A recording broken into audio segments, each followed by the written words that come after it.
Today I am working on coffee staining my papers, so I will keep you all updated to see how it works out.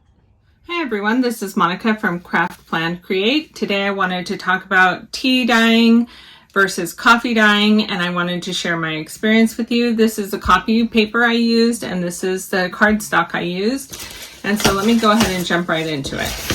This is the coffee dye paper. So what I did for this coffee dye paper, all I did was I took my sister's residual leftover coffee that she had not drank that morning, and I put all of these papers in a Ziploc bag, and it was a very large Ziploc bag, but I poured the coffee right into it, and then I let it soak for probably like 20 minutes.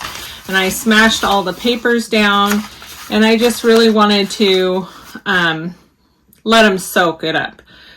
Soak up the coffee. So what I noticed with the coffee is that the paper became very fragile very quickly, and as you can see, there was a lot of tears in when I was trying to separate the papers. But I do love that the color was very diverse.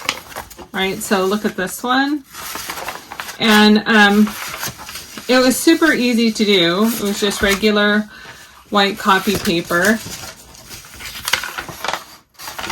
And I'm just kind of showing you all the different colors that came about from soaking it with coffee. And I just left them out on a table to dry in the natural air. I like it that they are a little crunchy sounding,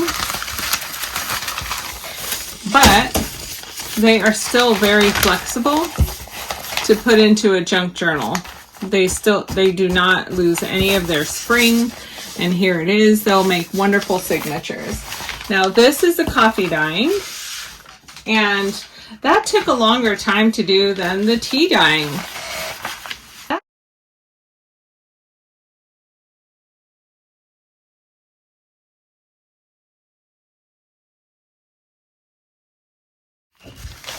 So this is my tea dyeing. Look at the coffee, look at the tea.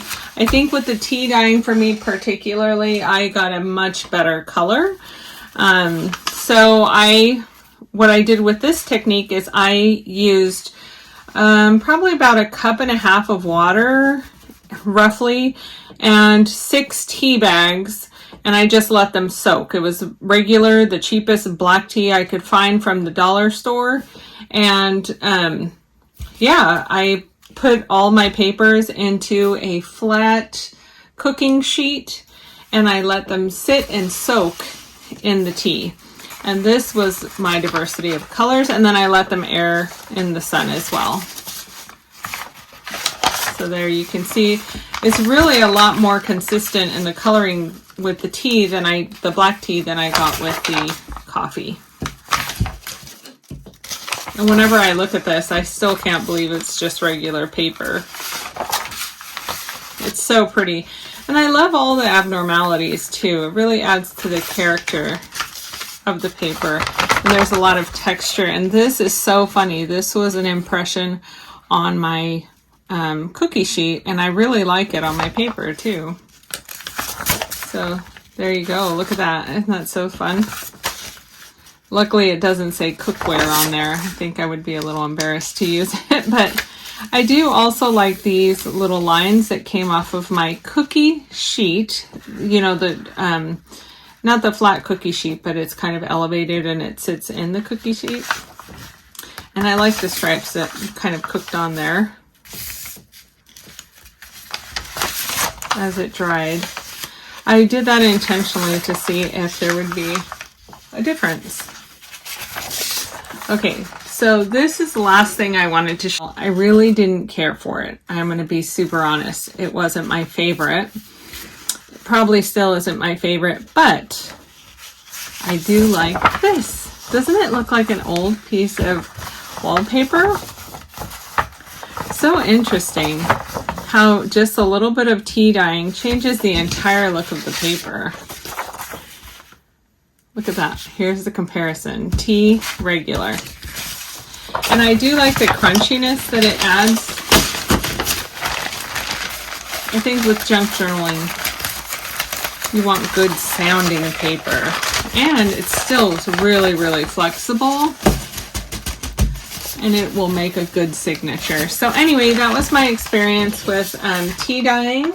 And I am working on my next junk journal, believe it or not. And let me give you a sneak peek of the materials I'm going to be using. And this wonderful piece of scrap fabric. So if you want to see what I'm doing with all of this tea dyed paper and coffee dyed paper, stay tuned.